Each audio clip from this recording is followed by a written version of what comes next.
and I'm answering your top 20 most asked bass questions. So I put a post out on Instagram and YouTube and Patreon, and I found the 20 most commonly asked questions about improving bass playing and bass. So let's get straight into it. What do you personally do to expand your bass line and soloing vocabulary? Okay, this is a glorious question. It's a pretty deep question. In terms of expanding bass lines, I love learning amazing bass lines, studying amazing bass players, and then kind of just working that vocabulary into my own playing. As an example, it could be as something as simple as get lucky, just that rhythm of that bass line. So I might just take that rhythm and then play a different set of chord changes.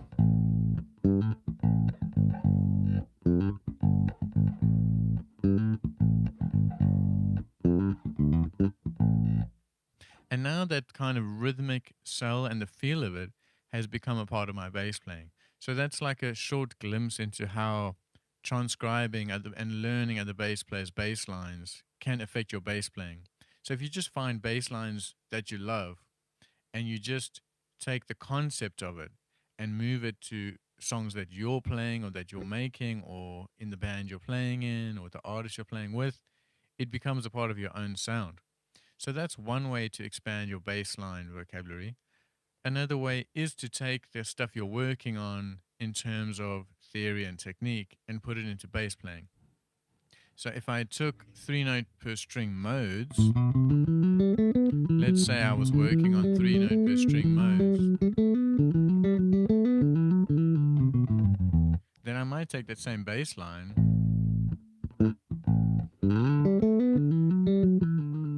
and I might try to figure out, how can I use this thing I'm working on to play fills? So you can take everything you're working on in terms of theory and technique and try turn it into music so that it becomes part of your bass playing. In terms of soloing and vocabulary, I think it's the exact same answer. So I might learn a line. If we've checked out Jacko, we've all learned that kind of Charlie Parker line. Okay, that's a really cool line. So now I figure out what it is, I understand it, I analyze it. Oh, so now if that's on A flat major 7, okay, if someone plays G flat major 7, oh, I can use that. So now it's becoming a part of my playing. What I like to take as a next step, though, is to understand that, okay, well, that's working on A flat major 7, and I'm using it in the same way it's played on the record. But what if it's A minor 7? How can I still use that line? I could do this. Okay, wow. So if I take that exact same line and I just started here, now it's in a new place and it sounds different within that context. So I think one of the biggest things in terms of answering this question about soloing vocabulary is taking lines you learn from musicians you love and being able to use it not just in the same place, but to really make it your own by playing it on the same chord type in a different key and playing it on different chord types in a different key. That's what I would say. So it doesn't matter what the chord type is. There's how you could use it on a dominant chord. So yeah, you can see there's a good place to use that line that we figured out on a major 7. Now I'm moving it around to work on a different chord type. So yeah, as always, any questions, please put it in the chat. I'm going through the top 25 most asked questions on my Instagram, Patreon, and YouTube. So that was just about expanding bassline and vocabulary. Now, how do I start improvising on bass beyond just playing scales? Okay, very similar question. I mean, answer to what I just said.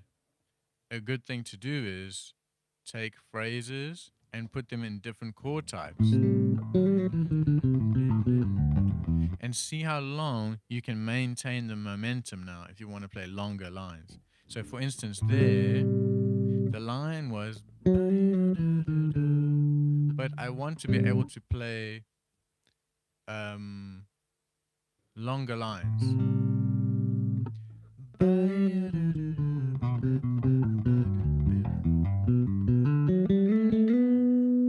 within the same kind of vocabulary because it doesn't. I don't want to make it feel like I'm speaking French and then speaking Italian.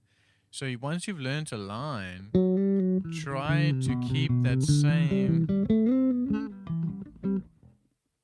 energy and feeling of the line. That's one thing. Another great thing to do in terms of starting to learn to improvise is being able to take a phrase and move it into different chords. This is how you learn to play through chord changes and expand on your ideas. So just as a simple example, if you go to A minor 7 and you're generally playing these kind of minor pentatonic things and just noodling, kind of playing noodly exercises, try to take one simple motif. Let's take this. Now, can you move that motif through all shapes of pentatonics?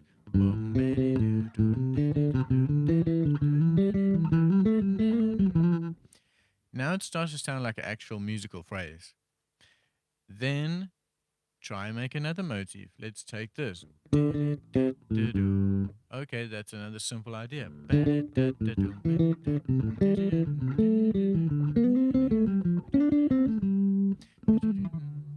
Now it sounds like I'm developing an actual melodic idea. Most great melodies do that. Doesn't matter what style of music you listen to. So in terms of learning to improvise, those are two good places to start.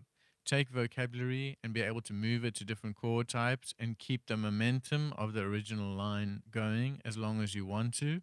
That's difficult to do. And the next thing is try to take a motif through different positions of your pentatonic or through whatever the chords were. So let's say I had C major 7 going to D minor 7. Can I take a motif and move it to the next chord? See, now you can hear the chord changes and there's a strong melody.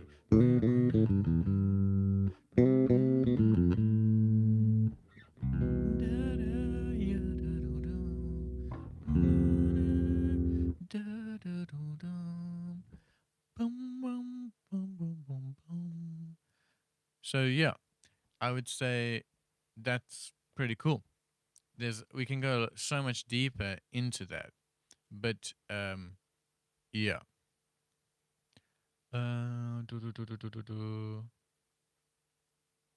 Let's carry on. So now let's answer the next question. How do I mute unwanted string noise? This is a glorious question. So I would say you've got two options here. The two main options are what's going on with your left hand, what's going on with your right hand. In terms of the right hand, try get used to using your thumb to sit on the string. So first thing is, if I'm playing on the E string, my thumb is on the pickup and I'm playing the E string and the A string. That's cool. When I'm playing the A string, I'm pulling into the E string and that mutes the E string. You see, because I pull through the string into the E string, I'm muting the E string. And if I'm playing on the D string, I'm pulling through and I'm landing on the A. And that mutes the A string. And with the G string, I play the G and I mute the D. Now, as you can see, this is where your left hand comes in. When I might be playing, you see, as I hit that G, these fingers might come here to mute these strings. But also look at my right hand. My thumb is on my E string and my ring finger is on the A string. So what happens is anytime you're playing, your other fingers are muting And whatever notes you're playing here, your other fingers could be muting as well. So two things have to be happening at the same time. When you play with this kind of Rocco type technique, it's quite cool because when you kind of lay your fingers across the bass, if you're not playing like scalar, complex melodic things, and you're playing simpler bass lines, it's kind of cool because these fingers can be muting the strings. The fingers you are not using.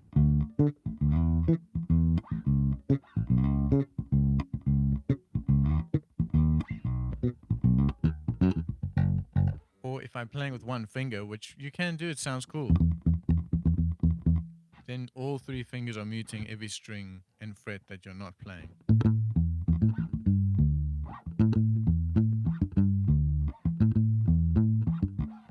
So those are good exercises, you know. Try to play that classic spider exercise. And when you finish it, have these fingers mute and have these fingers mute. And same when you're descending. Look, my ring finger is muting and my thumb is on this string. So it's difficult in the beginning, but it's got to be done because you don't want to play out a big amp with your strings ringing. It sounds really bad. Okay, question number 4. What is the correct thumb position or hand posture for bass? Okay, I kind of spoke about that, but everyone plays in different ways. Some people do a floating thumb where their thumb is like brushing across the strings like this. Now, I don't play like that, but there's a lot of amazing bass players who do. In terms of my thumb, I have my thumb on the pickup most of the time. Even if I'm playing here, it's on the pickup, but if I'm playing on the D or G string, it goes on the E string. And that's pretty much like I'm either on the pickup or on the E string.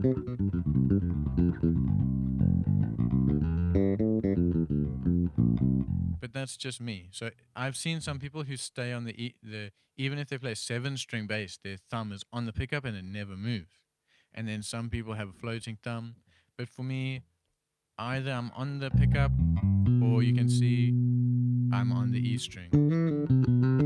And that's pretty much it. But yeah, you need to work that out.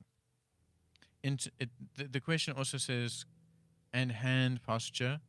So yeah, in terms of hands, I like to just make sure that neither of my hands are super bent. So as you can see, neither of my wrists are super bent. In terms of my arm here, this is not like this. It's pretty straight.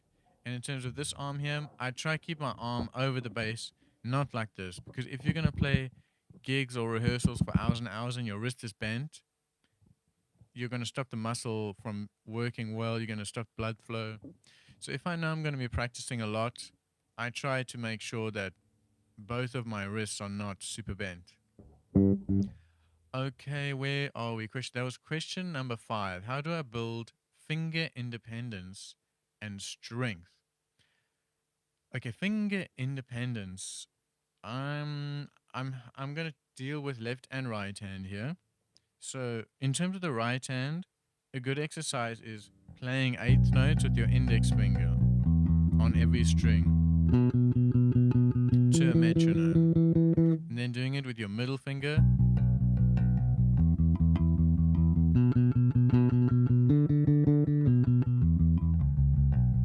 And then alternating index, middle, index, middle.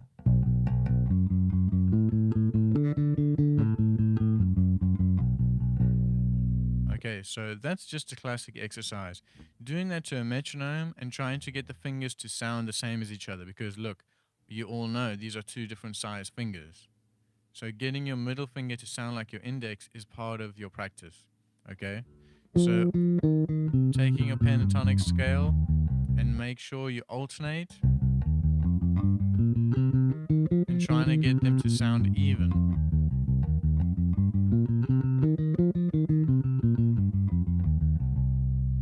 And then in terms of independence with your left hand, we all know that classic spider type exercises. This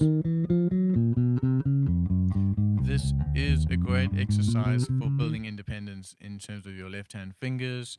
But I would say You've got to do it properly. You can't be doing this with your fingers flying all over the place. Try have it all fingers hovering above the frets they're going to play and close to the bass. And once one finger is down, it stays down until they are all down, and then you move to the next string. That's the goal of the exercise. The next step in that exercise would be changing the order because you're working on independence. The question is about independence. So look, instead of now always going like this, now I'm going to go 2, 3, 4, 1, 2, 3, 4, 1, 2, 3, 4, 1, 2, 3, 4, 1. I could go 3, 2, 4, 2, 3, 1. And if you want to add the right hand into this, pluck twice.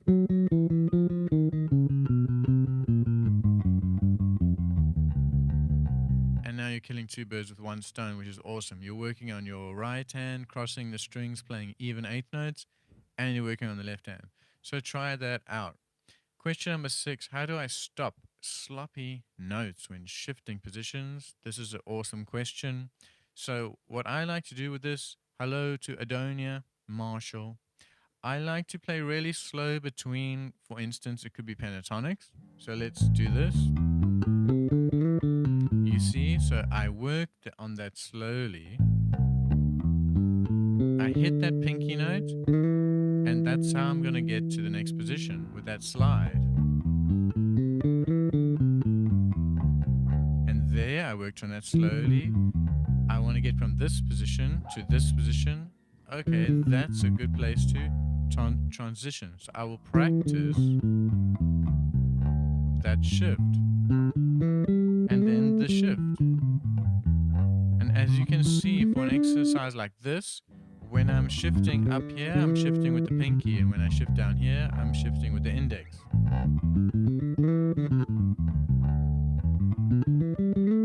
And you can apply the same thing to modes. If I'm playing C Lydian and I want to move to A Dorian, okay, where are the pivot points? Oh, there's a nice one there. There's a nice one there.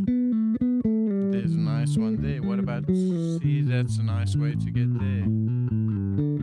So you're kind of mapping the fretboard and deciding what's nearby and how am I going to get to it in a smooth way to keep even eighth notes. And just practice that really slowly. Use slides with the same finger, but you have to know what's coming in either direction. You can't just guess. That's what makes it sound sloppy sometimes. Question 7, do I really need to learn music theory to become a good bassist? The obvious answer is no. You definitely don't need to learn music theory to become a good bassist. Most of my favorite bass players, maybe they don't know any music theory at all. It doesn't matter. It depends what you're into. If you're into improvising through chord changes, playing solos, maybe playing more elaborate fills, theory can be helpful for sure. If you just want to play mostly pop and rock music and learn bass lines, you don't have to learn theory to become a good bassist. Question 8. How do I apply scales, modes over chord progressions in real songs? This is a glorious question. So as an example, let's say we have, because I spoke about it before, let's say you're playing Get Lucky, a song like Get Lucky.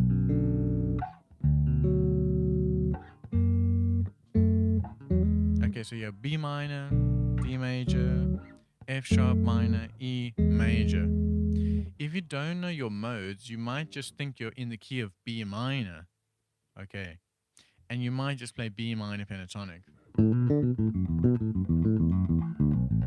Okay, and it's going to work. So if I did that as an example. Okay. How does the song go? Boom. Okay. Now I'm going to play B minor pentatonic, and it works. It's beautiful. But if you know theory and you know modes, you might know that actually this is not your classic minor song. This is actually the mode that would go with this B minor is B Dorian.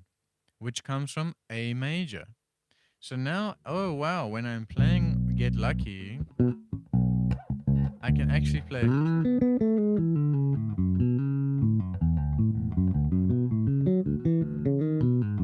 I can play A major on the whole song.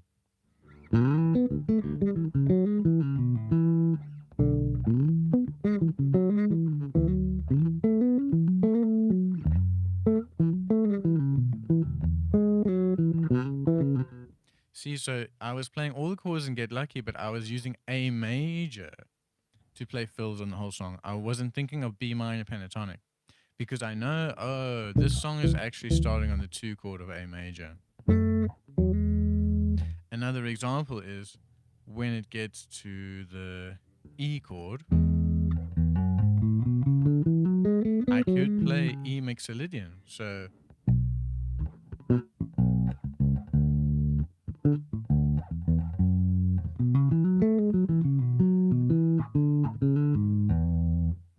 there I used E mixolydian.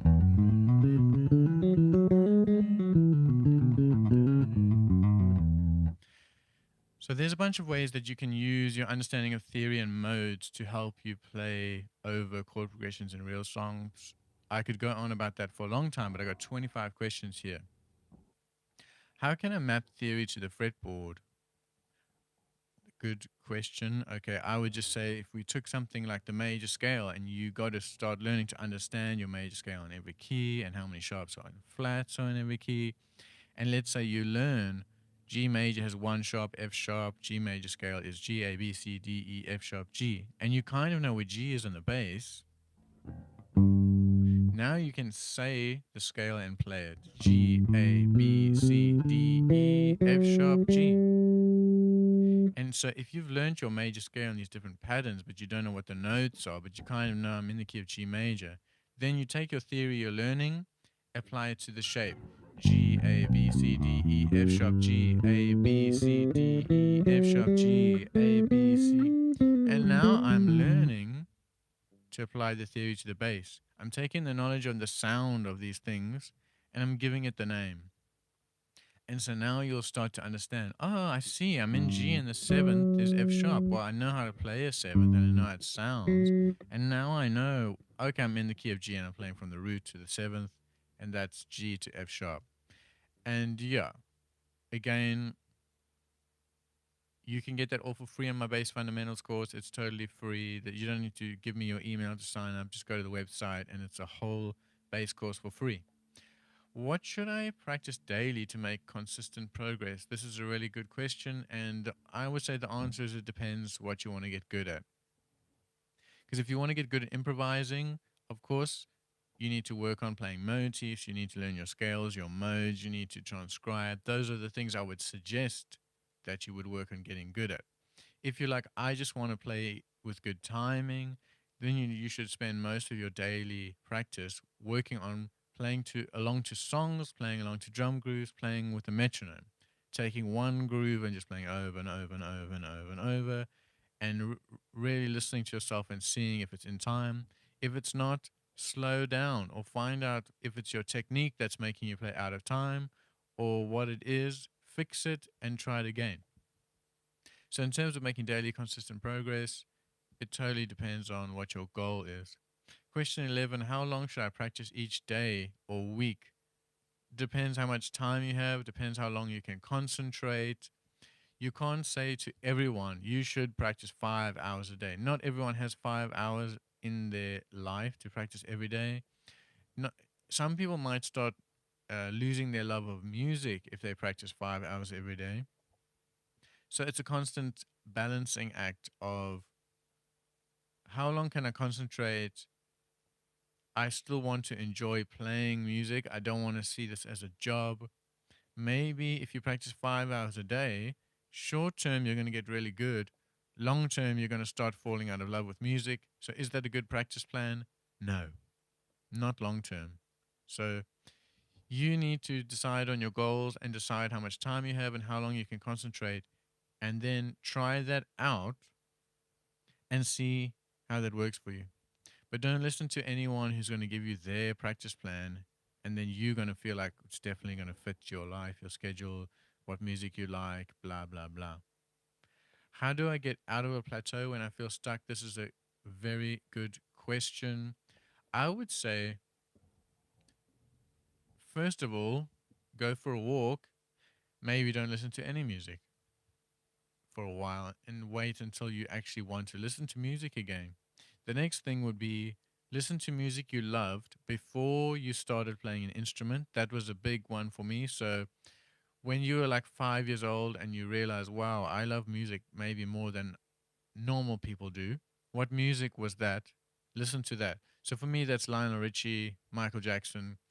I can go back listen to those albums and get that feeling that made me want to play music in the first place. And so that might bring me back to wanting to play a lot again. Definitely don't watch people absolutely shredding on Instagram at 12 years old when you're in a plateau. That's not probably going to help you. Once you've listened to something that might have inspired you, I would say then choose some of your favorite songs that are simpler to play.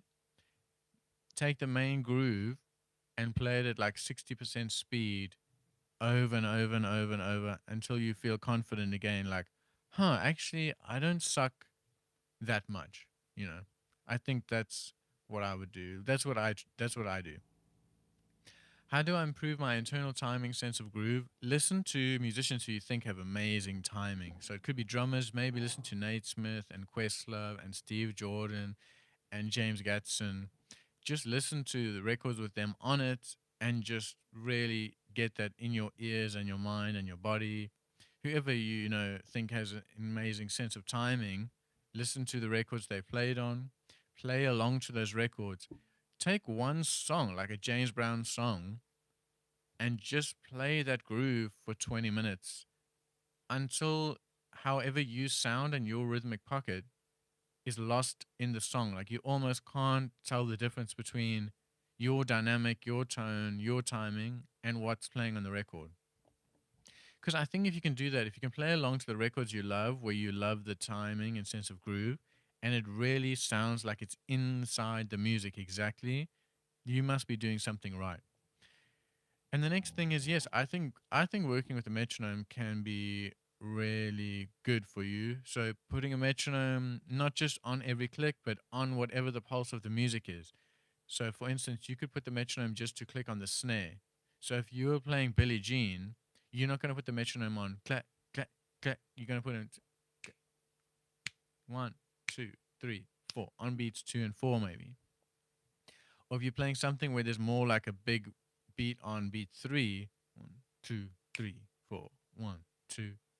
Put the metronome just on beat three and try play to that. It's not easy, but in terms of working on internal timing, that's going to help. Hello, Kerry. Thank you so much.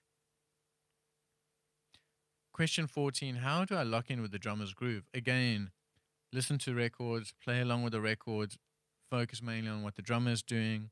When you play with the drummer in real life, most rock and pop musicians who grew up listening to that music tend to focus on the bass drum and the snare.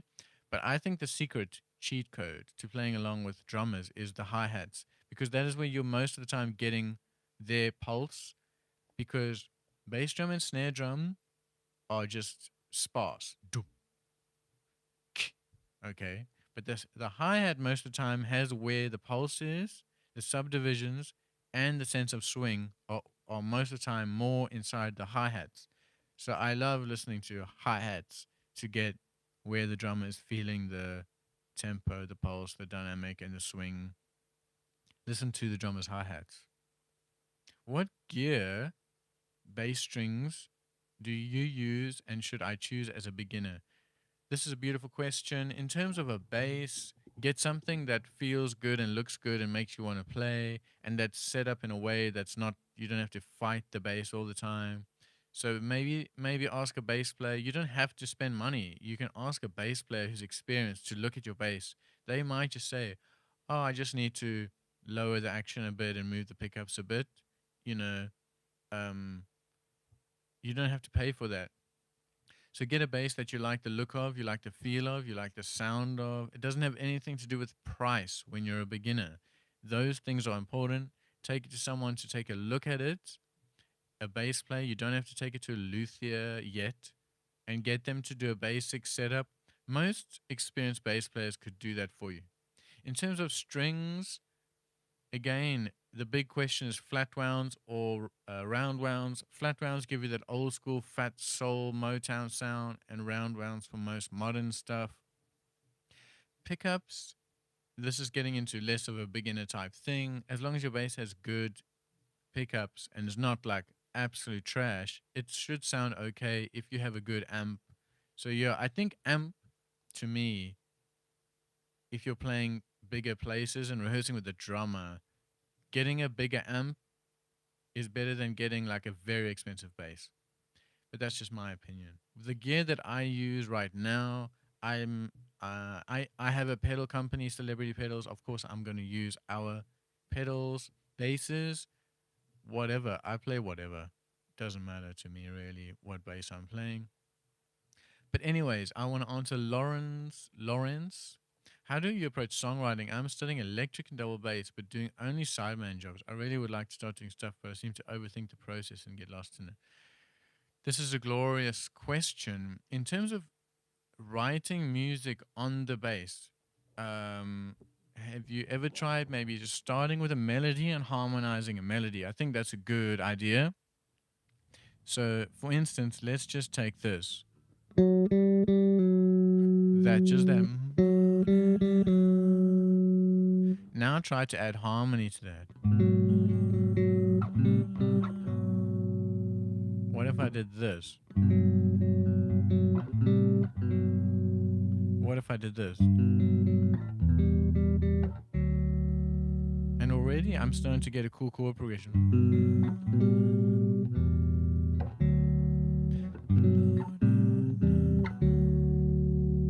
That's a cool. And now I would add some drums to that, and then I would try to write a more interesting melody. This is more of like a compositional approach. You can see I didn't have inspiration there. I wasn't like, my granny just died and I really want to express how I feel. This is like an exercise, you know.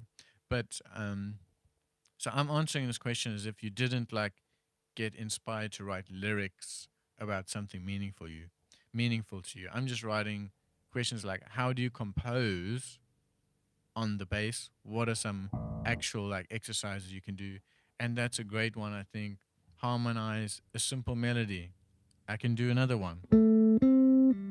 So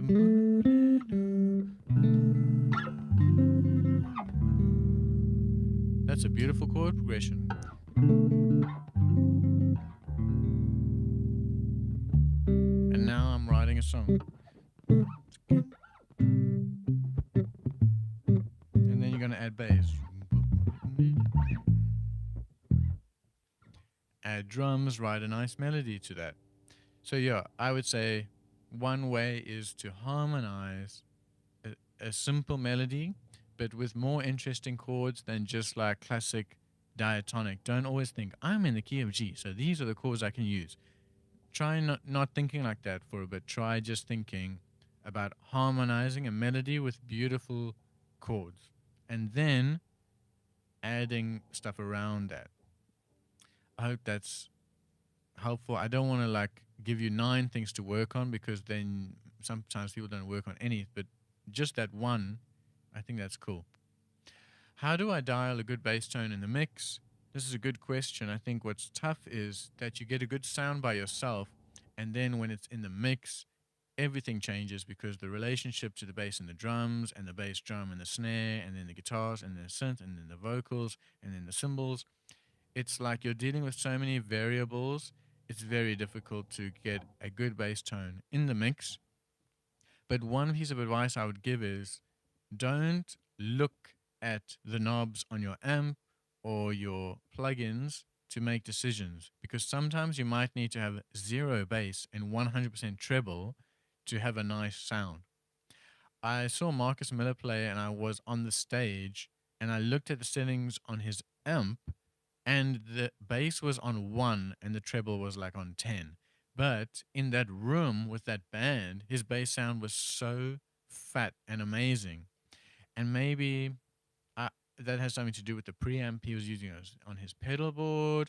But I think he understands, this room with the bass over here with this band, with the music we're playing, I'm taking out a lot of mids, taking out a lot of bass, and using a lot of treble. So do it with your ears.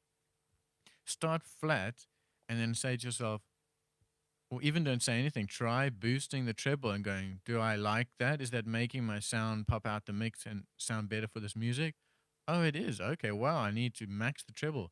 Start putting the bass up.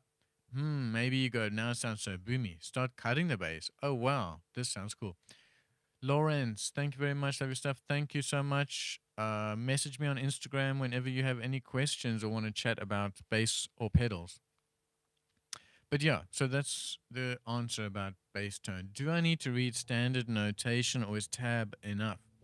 If you're a beginner, tab is quite cool because you get to learn your favorite songs really quickly. Even if you're learning a little bit wrong, it doesn't matter because you're playing and you're learning songs and having fun.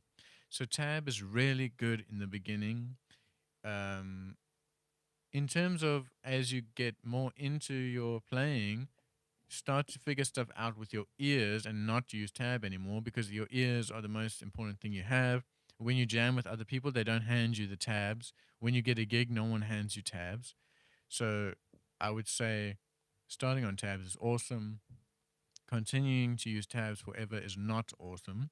Do I need to read standard notation? Absolutely not, unless you want to get gigs playing on movie soundtracks. But outside of movie soundtracks and musical theater, reading has become so much less of a necessity for musicians. Whatever old people's opinions on that, I'm not bothered because that's just the reality of it. If you want to get into soundtracks and musical theater, you have to be able to read music.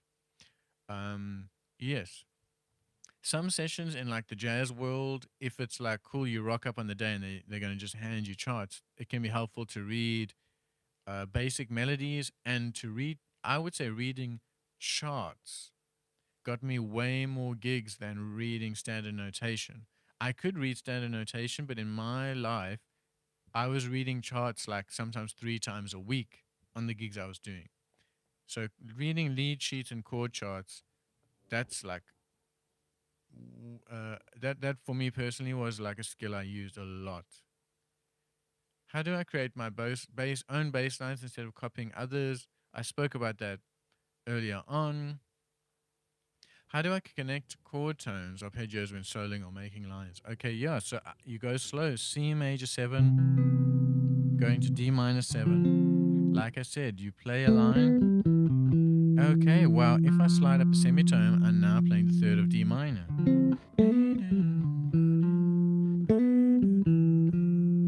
That's a really nice little voice leading vibe there. Or I could go down to the root of D. That's less interesting, maybe, but still works. What if I play up C major 7 and I end there? I could go up semitone and I'm on the flat 7 of D minor, or I go down a tone and I'm on the 5th of D minor. So, in terms of connecting arpeggios, go slowly, practice, and ask yourself, or try to hear. That's a nice place to resolve to D minor, that little semitone. So start to listen to the connecting tones and semitones. Try hear them.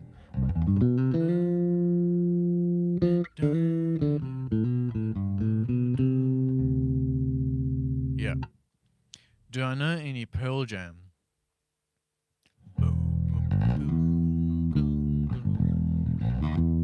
That's in drop D, but yes, of course I know Pearl Jam.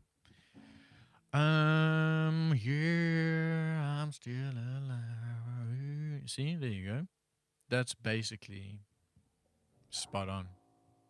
How do I play in different styles? effectively. Listen to different styles very effectively. If you want to play in different styles, you have to listen to those different styles just for hours and hours and years and years and years. And then once you get it in your bones, then you can start asking yourself, how does this person play? What dynamic do they play at? Where on the bass do they play at? What do I think the tone settings are on the amp? Like if you're playing reggae stuff and you look at photos of Bob Marley's bass player, Family Man Barrett, his hand is here. Every single photo you see, because that's where subs are on your bass. Look, when I play here and I have the tone up, ding, ding, ding, ding, ding, ding, ding. But if you turn the tone knob down and you play here, you see, now you start getting subs. So there's a reason why he's doing that and a reason why his bass tone is the greatest of all time. So I would say listen to it so much that you start to internalize the sound of the bass in that music. Then start asking yourself, how do I get that sound? With my fingers, with pedals, where my fingers are on the bass, the tone knobs on the bass, volume on the bass, touch, all of these kind of things, note length. Start really listening. What are the most common beginner mistakes or bad habits to avoid?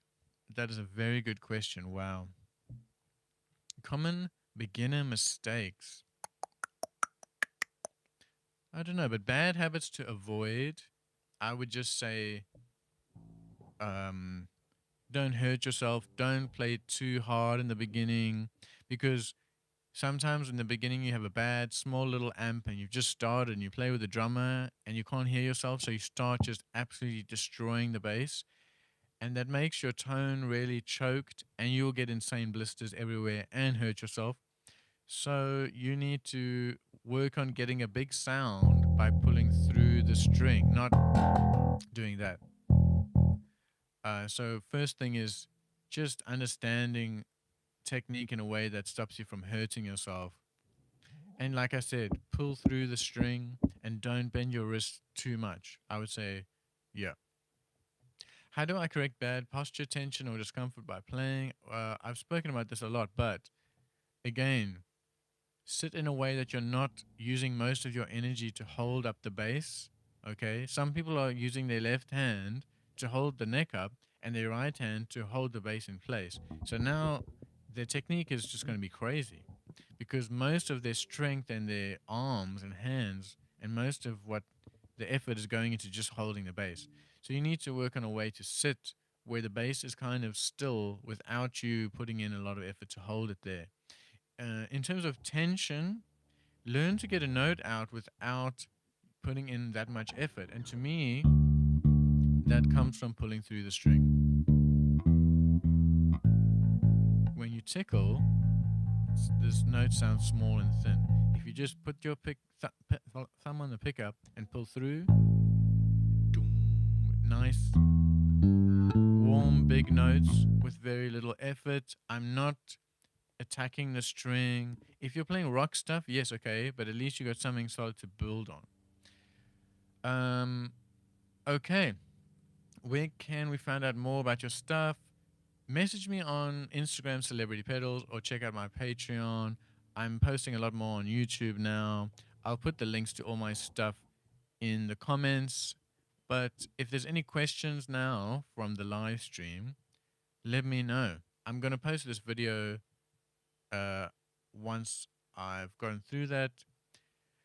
I hope that was helpful. That's the top 25 questions that I received. Yeah, any questions coming from the live stream before I cruise, I will try my best to answer. Let me know. Otherwise, that was beautiful. Any other questions about anything to do with bass playing or our guitar pedals that we make? Otherwise, I'll just have a quick little jam for 2 minutes while I wait for any questions.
Cool.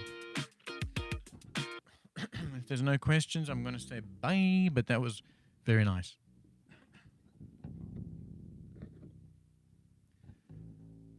I'll post this video on the YouTube, so if you missed the first 25 questions, you'll be able to watch them. Thank you so much.